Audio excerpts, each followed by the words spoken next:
खमागणी राम राम नमस्कार। मैं पूनम राजस्थानी। अगर घर में फटे हुए कपड़े हैं और लोग परेशान होते हैं और मैं भी परेशान हो जाती हूँ कभी कभी, तो उसको कहाँ और किस जगह काम लगाना चाहिए। तो हम क्या है राजस्थानी में बनाते हैं जो गुदड़ी। ये वीडियो मैंने शॉर्ट में डाला था, लेकिन किसी ने कमेंट किया कि पूनम जी ये वीडियो आप पूरा डालो और पूरे विस्तार से हमें बताओ और सिखाओ। तो मैंने सोचा क्यों ना ये वीडियो पूरा डाल दूं, ताकि कोई सीखना चाहता है तो उनके लिए ये आसान काम हो जाए। तो पहले हम ये जो फटे हुए कपड़े पूरे ले लेते हैं, जो उसकी कौनियां है जो टाइट होती है, इसमें सुई है ना चलती नहीं है, तो वो हम निकाल देंगे। जैसे बटन है, चैन है, रबड़ है, डोरी है, ये सब हम निकाल देंगे और नरम नरम जितने भी कपड़े पीछे बचे हैं वो हम काम लगाएंगे। और वो काम कैसे लगाते हैं वो भी मैं आपको बता दूंगी। तो ये बच्चों के जो कपड़े हैं और उसको मैं जो टाइट जो भी कौनियां है वो मैं निकाल देती हूँ। और हिंदी में पता नहीं क्या बोलते हैं, लेकिन जितना मेरे को आता है इतना मैं आपको जरूर बताऊंगी। ये मेरा बेटा बोल रहा है कि मम्मी ये टी शर्ट मुझे दे दो, क्योंकि बच्चों की आदत होती है फटे हुए कपड़े वो पसंद करते हैं। तो ये हो गई है कपड़ों की बात। और ये अब कपड़े कहाँ और किस जगह लगानी है ये मैं बता देती हूँ। ये पूरे कटिंग करके मैंने तैयार कर लिए है। अब हम लेंगे कम से कम एक खोड़ी,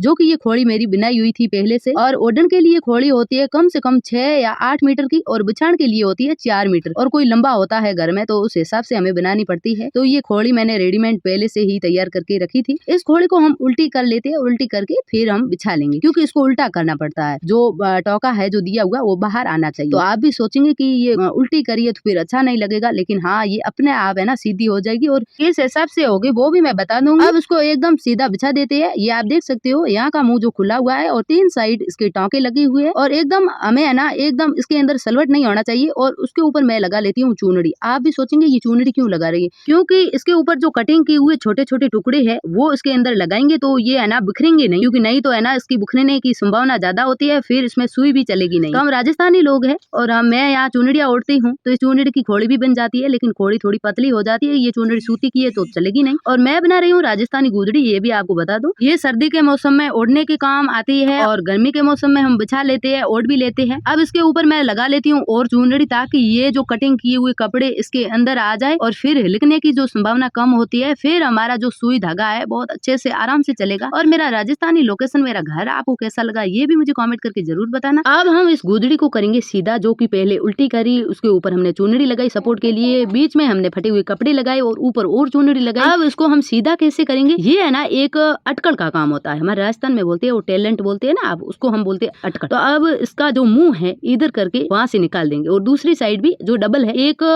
ऊपर निकालनी एक नीचे। फिर है ना यहाँ पर कुछ भारी वजन रखना है। या मेरे तो क्या है बच्चे यहाँ बैठे हैं, तो मैं बच्चों को बोलूंगी कि यहाँ ये 2 साइड है जो दबा के रखो, फिर मैं ये खींच के सीधा कर दूंगी और ये एकदम सीधा हो जाएगा। और जितने भी अंदर फटे हुए कपड़े है वो जिस जगह मैंने लगाई है उस जगह ही रहेंगे, वो हिलकेंगे बिल्कुल नहीं। और फिर हम सुई धागा का काम करेंगे, क्योंकि ये जो गुदड़ी बनाने में ना हमारे यहाँ कम से कम 2 दिन लगाते हैं, लेकिन मैंने तो एक दिन में, यानी एक दिन नहीं 3-4 घंटों में मैंने उसको तैयार कर दिया, क्योंकि मुझे वीडियो बनाना था। और हाँ मैं हमेशा काम फटाफट ही करती हूँ, क्योंकि मुझे है ना ये ढीला का काम पसंद नहीं है। और सुई हाथ में लेते ही मैंने हाथ का उद्घाटन कर दिया, आप देख सकते हो। लेकिन काम तो नहीं रुकेगा। अब इसकी गांठ मार के और फिर इसका मुंह है जो सीट देते हैं, ताकि जो अंदर फटे हुए कपड़े वो बाहर ना निकले। और फिर हम 4-4 इंच की दूरी में पूरी गुदड़ी पर टाँके लगाएंगे। और टाँके लगाते लगाते है ना लोग 2-3 दिन लगा लेते हैं, लेकिन मैंने आपको बता दिया कि मेरा काम है ना फुर्ती वाला है। पर फुर्ती के चक्कर में हाथों में भी दर्द होने लगा है और सर में भी दर्द होने लगा है। अब कोई चाय पिला देना तो मैं इस गुदड़ी को 1 मिनट में पूरी कर लेती हूँ। और भगवान ने सुन ली है और मेरे लिए चाय आ गई है। अब तो मैं एक झटके में ही गुदड़ी को पूरा कर लूंगी। और लास्ट टाँका बचा है, ये भी पूरा हो जाएगा और पूरा हो भी गया है। हाथों में छाले तो हो ही गए हैं, पर हो गए तो क्या हुआ, लेकिन हमें तो गुदड़ी का अभी भूत चढ़ा हुआ है, तो ये तो हम बनाएंगे मतलब बनाएंगे। तो ये गुदड़ी बन के तैयार हो गई है। अब बिछाते हैं हमारे कच्चे झूपड़े के आगे, और वह ठंडी आ रही है, वह हमारे यहाँ भगवान के घर की आ रही है। अब हम करते हैं आराम। तो भाई लोगों बहनों मुझे बताना कि मेरी वीडियो आप सभी को कैसी लगी। अगर अच्छी लगी है तो मेरे पेज को फॉलो जरूर करना। और हाँ मेरे पूनम राजस्थानी यूट्यूब चैनल है, उसके ऊपर देसी वीडियो आती रहती है,